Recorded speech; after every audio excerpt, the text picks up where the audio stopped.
Monsieur Rodet-Revol.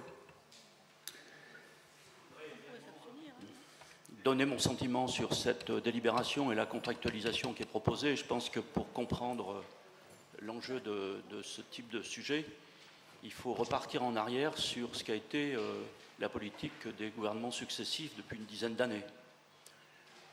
Sous les mandatures de messieurs Sarkozy et Hollande, il a été établi comme stratégie de réduire les dotations globales de fonctionnement auprès des collectivités locales et par là même d'essayer de contraindre ces collectivités locales à finalement limiter leurs dépenses en diminuant ces dotations. De ce point de vue, les deux mandatures se sont engagées dans cette direction-là. Aujourd'hui, on nous a parlé d'une éventuelle baisse des dotations, mais pour l'année courante, elles ne sont pas en baisse. Et la contractualisation qui est proposée, c'est un changement de stratégie de la part de l'État sur le même objectif de fond qui vise à réduire finalement les dépenses des collectivités territoriales. Alors je ne reviendrai pas sur ce qu'a dit M. Grand à l'instant, qui est tout à fait juste, quand il explique que les collectivités territoriales ont des budgets de fonctionnement excédentaires, ce qui n'est pas le cas des deux autres grands ensembles, sécurité sociale, santé hospitalière, et l'État. Et que donc nos budgets de fonctionnement sont équilibrés, même pour la plupart de nos communes, c'est une obligation légale et on ne peut pas s'y soustraire. Donc c'est une pénalisation des collectivités territoriales qui me paraît inquiétante. Alors ce qui est proposé, je ne sais pas que tout le monde a bien compris, hein, il s'agit de limiter en valeur, cet adjectif est important, l'augmentation des dépenses des collectivités de 1,2%, de manière obligatoire pour les collectivités d'une certaine dimension. Ici, c'est la métropole et la ville de Montpellier, et pour les autres, c'est indicatif. De les limiter à 1,2% avec la possibilité de les corriger jusqu'à 1,6,5 si on a les trois autres critères, mais Max a très bien expliqué tout ça, donc je ne reviens pas. Donc nous avons deux critères qui nous permettent de limiter nos dépenses à 1,5%. Il y a un élément qu'il faut absolument donner, parce qu'à partir du moment où c'est en valeur, Max, tu ne vas pas me contredire, il faut avoir une petite idée de l'inflation. Et donc l'inflation qui est prévue aujourd'hui par les différents organismes européens, français et autres pour l'année 2018 est au minimum de 2%. Je signale d'ailleurs que si on fait un indice particulier des produits et des salaires qui concernent les collectivités territoriales, l'indice particulier des collectivités territoriales est toujours supérieur à l'indice d'inflation du pays. Donc retenons cet indice, 2%. Donc cela signifie qu'en volume, en réalité, nos dépenses vont baisser.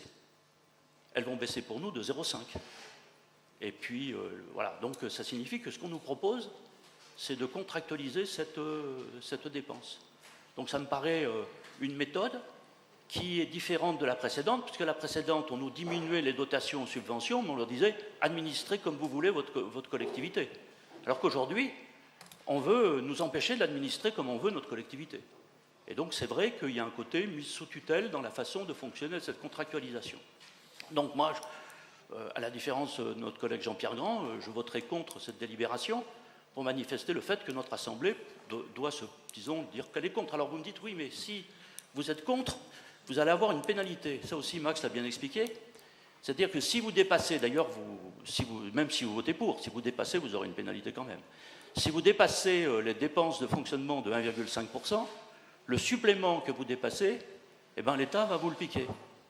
Mais dans un cas, si vous ne signez pas, elle vous le pique ce dépassement de 100%, et si vous signez, il vous le pique 0,75%. Donc en fait, il y a 25% du dépassement qu'on pourrait appeler la prime à la soumission budgétaire. Et moi, je n'ai pas du tout envie qu'on achète notre soumission budgétaire. Donc voilà, ça me paraît vraiment très discutable comme système. Il est très discuté à l'échelle nationale, il ne faut pas le cacher. Hein. L'immense majorité des collectivités y sont opposées. Aujourd'hui, on constate que certaines se sont mises en scène sur le devant de Matignon pour signer ce contrat.